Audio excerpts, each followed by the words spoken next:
और भी बड़ी खबर है कि आज रात विदेश मंत्री एस जयशंकर वाशिंगटन में अमेरिकी विदेश मंत्री एंटनी ब्लिंकन से मुलाकात करने जा रहे हैं। बैठक में भारत और कनाडा के बीच चल रहे राजनयिक विवाद पर चर्चा होने की संभावना है। उम्मीद है कि भारत अमेरिका के सामने कनाडा में मौजूद खालिस्तानी आतंकियों और उन्हें मिल रहे राजनीतिक संरक्षण का मुद्दा उठाएगा। तो कनाडा में जिस तरीके से आतंकियों को संरक्षण दिया जा रहा है, जिस तरीके से कनाडा अब खालिस्तानी आतंकियों का पनाहगार बना हुआ है, जानकारी मिल पा रही है कि आज विदेश मंत्री एस जयशंकर ये मुद्दा उठा सकते हैं कि किस तरीके से, जिस तरीके से जस्टिन ट्रूडो की तरफ से भी एक बयान जारी किया गया था और साफ तौर पर कहीं ना कहीं भारत को जिम्मेदार ठहराया गया था निज्जर की हत्या को लेकर। ऐसे में आज अमेरिकी विदेश मंत्री एंटनी ब्लिंकन के साथ जो मुलाकात होगी, माना यह जा रहा है कि भारत और कनाडा के बीच जो तनातनी चल रही है, राजनयिक विवाद चल रहा है, उस पर चर्चा हो सकती है।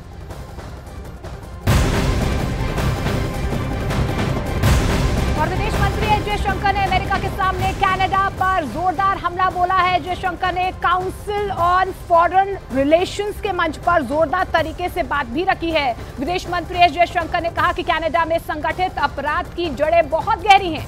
साथ ही एस जयशंकर ने यह भी बताया कि हमने कनाडा को बहुत सारे सबूत दिए हैं और प्रत्यर्पण के लिए कई अनुरोध भी किए हैं, लेकिन उन पर कुछ नहीं हुआ है। खालिस्तानी आतंकवाद के मुद्दे पर भारत लगातार कनाडा को घेर रहा है।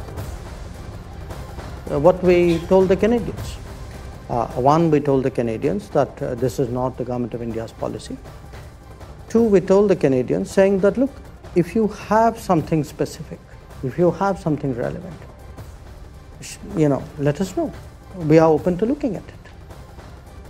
So, but to understand the context of it, in a way, because the picture is not complete without the context in a way, you also have to appreciate, Ken, that in the last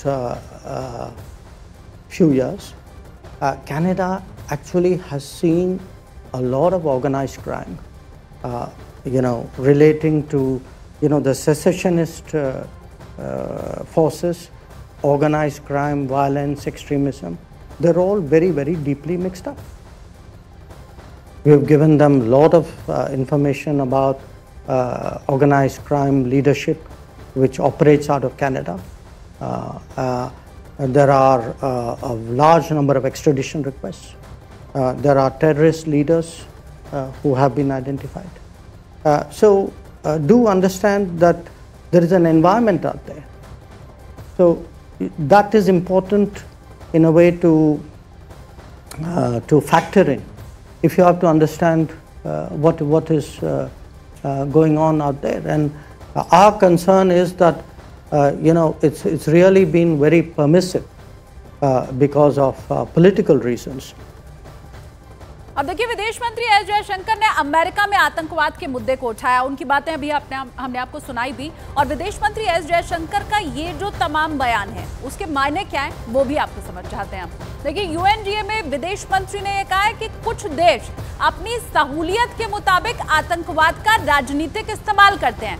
अब ये जो कुछ देश उन्होंने कहा है ना, उसमें सिर्फ कनाडा नहीं है, पाकिस्तान भी है, चाइना भी है। उनके इस बयान का सीधा सीधा मतलब है कि यह बात सिर्फ कनाडा के लिए नहीं है, चीन और पाकिस्तान के लिए भी उनका ये कड़ा संदेश है, क्योंकि कनाडा वो देश है जो कि खालिस्तानियों का संरक्षण करता है, समर्थन उसका करता है। खालिस्तानियों को अपने आप पनाह उसने दे रखी है। लेकिन अगर पाकिस्तान की हम बात करें, खालिस्तानियों का समर्थक कनाडा और पाकिस्तान, जो कि कई आतंकवादियों को अपने आप बिठा कर रखा है, सीमा पार से आतंकवाद वो बंद नहीं करता है। हाफिज सईद, मसूद अजहर, सैयद सलाउद्दीन, ये तमाम वो आतंकवादी हैं जिन्हें पनाह देने वाला पाकिस्तानी है। उधर चीन 26/11 हमले में शामिल लश्कर तैयबा के आतंकी साजिद मीर, आपको याद होगा कैसे ग्लोबल टेररिस्ट उसे भारत घोषित करना चाहता था, लेकिन अड़ंगा चाइना की तरफ से लगा दिया गया। उसने यूएन में पाकिस्तान के पक्ष में वीटो दे दिया था और यही वजह थी कि साजिद मीर को टेररिस्ट इंटरनेशनली नहीं घोषित किया जा सका। मुंबई हमले का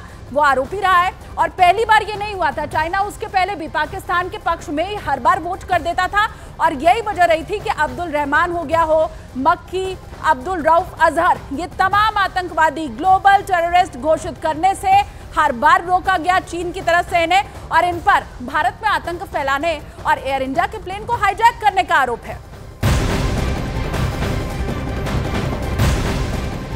संयुक्त राष्ट्र के मंच से भारत के विदेश मंत्री एस जयशंकर ने आतंकवाद के मुद्दे पर बोलते हुए कड़ा प्रहार भी किया है। उन्होंने बिना नाम लिए आतंकवादियों को शरण देने वाले कनाडा को आईना दिखाया और साफ किया कि आतंकवाद पर कुछ देशों का एजेंडा नहीं चल सकता है। भारत पहले भी संयुक्त राष्ट्र के मंच से कई बार आतंकवाद को पनाह देने वाले देशों का विरोध कर चुका है।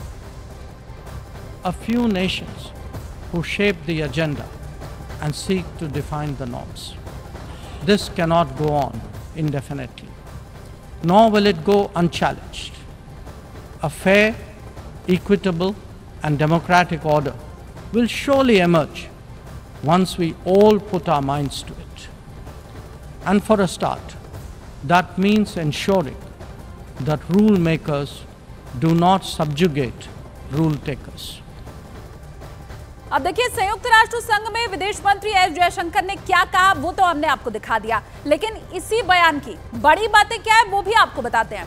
एस जयशंकर ने यहाँ जो बातें कही उनका जो फीचर की पॉइंट्स है वो हम आपको बता रहे हैं। एस जयशंकर ने कहा कि राजनीति के लिए जो आतंकवाद है उसको बढ़ावा देना गलत है, राजनीति के लिए आतंक को बढ़ावा देना गलत। कनाडा में ये हो रहा है, हम सब जानते हैं। जस्टिन ट्रूडो गद्दी पर बने रहे, इसके लिए किस तरह से वो उसी आतंकवाद को बढ़ावा दे रहे हैं। आतंकवाद को राजनीति से परिभाषित गलत है करना, ये उन्होंने कहा। और साथ ही चीन और पाकिस्तान को भी लताड़ दिया। उन्होंने ये कहा कि G20 में शामिल अफ्रीकन यूनियन को भारत करना चाहता था, ये भारत की पहल रही थी, हालांकि इसके विरोध में भी लोग थे।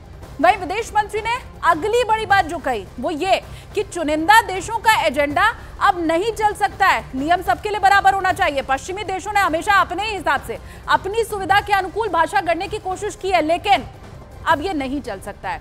आगे उन्होंने कहा कि वो दिन गए जब अपने हिसाब से एजेंडा देश सेट कर लेते थे।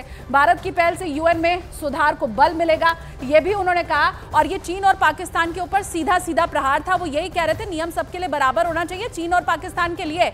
आगे जयशंकर की तरफ से कहा गया कि यूएन में बदलाव हो, चाइना पाकिस्तान भारत की यूएन में उम्मीदवारी का विरोध करता है। ये सख्त संदेश सीधे तौर पर चाइना और पाकिस्तान के लिए उनकी तरफ से रहा। आगे एस जयशंकर ने कहा कि वो दिन गए जब कुछ देश एजेंडा सेट कर दिया करते थे, अब ये नहीं होना चाहिए। अपने पड़ोसियों के लिए ये उनका संदेश था कि भारत अब गुट निरपेक्षता से आगे बढ़ चुका है, क्योंकि हमेशा यही तो भारत की रणनीति रही है ना, हम गुट निरपेक्ष हैं, हम किसी गुट में जाकर के मिलेंगे नहीं, ना इधर के ना उधर के, हम गुट निरपेक्ष हैं। लेकिन साफ साफ उन्होंने यूएन में कह दिया भारत अब इससे आगे बढ़ चुका है, वो विश्व मित्र के युग में प्रवेश कर चुका है।